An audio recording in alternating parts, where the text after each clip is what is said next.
Joining us now is the chairman of the Foreign Affairs Committee, Republican Congressman Mike McCaul. He is in Germany for the Munich Security Conference. And Congressman, we'll get to what's happening on the ground there in a moment. But you heard President Biden yesterday. Do you think he said enough? Well, I think he should have talked a lot more to do a sort of State of the Union, if you will, after the first spy balloon was shot down. I think the world and the American people deserve to hear from our commander-in-chief about what happened. And certainly after the other three balloons were shot down, what, in fact, those were. And we still don't know today what the other three were. There are reportings, though, coming out that they are just mere hobbyist balloons that may have been worth as little as $12. And it seems like we missed the big balloon and let the other three that were not a threat, we shot them down. Yeah, the president said yesterday that those seem to be pretty benign. They don't seem to have any ties to China's spy balloon program, yet the U.S. is using, F-22 fighter jets, scrambling them and using these Sidewinder missiles to take them down. Is there a better way, in your view, to deal with objects like that? I just think more accuracy. I mean, look, I think the threat level alert level is high, a keener sense of awareness, but there are a lot of objects in the sky that are not a threat. The spy balloon is very different. It's huge, massive in size. We know what they look like. It should never have been allowed to enter U.S. airspace. It flew over three major military nuclear installations from Montana, which was the Triad, which is air, land, and sea nuclear, to Omaha, Nebraska, where our strategic command is, where President Bush was taken after 9/11, and finally over our B-2 bombers in Missouri, taking images and sending them back to China. We can't allow that to happen. Do you know that that balloon did take images and send them back to China? Have you been told that? Well, I know that it had the capability to do that. I don't want to be the one to confirm that, but it certainly had the capability, and the fact it was not shut down. I questioned the jamming, whether that was effective or not, and certainly when it was shot down over the Atlantic, it stopped. But I think even more disturbing, as you pointed out, is a lot of the components in the spy balloon were made in America. So these are American components, American parts in a Chinese spy balloon. And we've seen this movie before, the hypersonic weapon that circled the Earth with precision and landed, could carry a nuclear payload, is also built on the backbone of American technology. As chairman of the Foreign Affairs Committee, I'm going to work to make sure we don't sell this technology to our adversaries.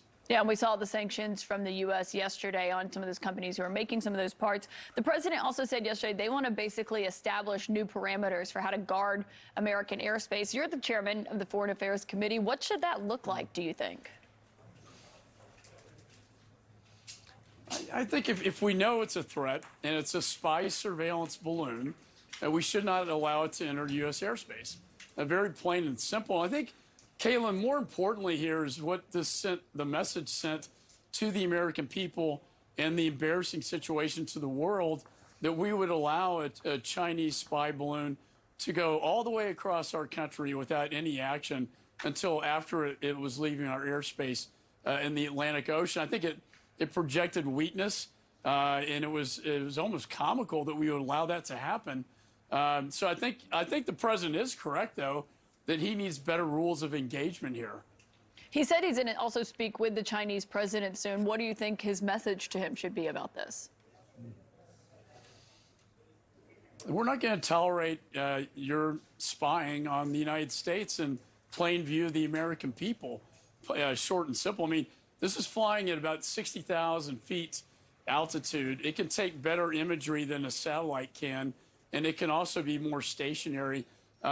We have to send a strong message to Xi Jinping that we will not allow invasion of our airspace with spy satellites or balloons. Also, that we're going to stop selling him the technology that he's using to build his war machine that could be turned against Taiwan in the near future and ultimately the United States. And Chairman, you're on the ground in Munich. I know the topic there is Ukraine. That's the biggest topic that everyone is talking about. The NATO Secretary General said that they believe the new Russian offensive in Ukraine has already started. Do you agree with that? Well, I do think it's going to start soon. I know that the new general that Putin put in place is put there to launch a major offensive invasion with 300,000 troops. I think the anniversary, Putin does look at dates, so I think February 24th, the one-year anniversary, may be a target date.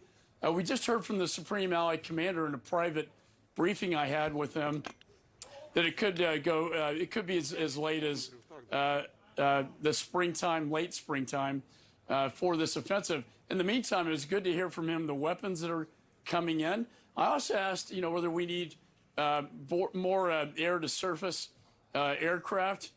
He agreed with that assessment, as well as longer-range artillery to hit the Iranian drones in Crimea, which currently Ukraine does not have, but they desperately need. And President Zelensky's also there. What else are they asking for? The F-16 fighter jets? What else?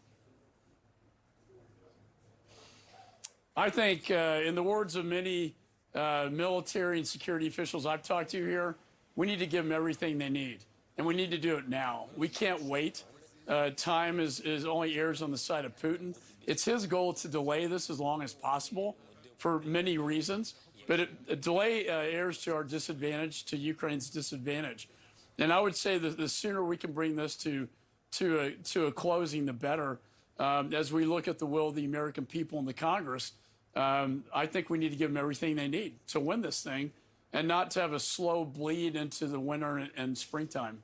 And Congressman, on one note on that is skeptical Republicans back in Washington on this. They are saying that the funding needs to Ukraine needs to stop. That's some of your Republican colleagues. Can you get another funding request passed through this Congress? Yeah, I believe so. And it would have to be bipartisan. Just like here in Europe, we talk to our counterparts. There are fringes on the far left and right who disagree with this conflict and assisting and helping Ukraine win this fight for democracy and freedom. But the majority of the majority still support this effort. I think, Zelenskyy gave a very powerful speech just a few minutes ago, comparing himself to David against the Russian Goliath, and that he needs David's sling, and that we are providing that, but we can do more to help them defeat this Goliath.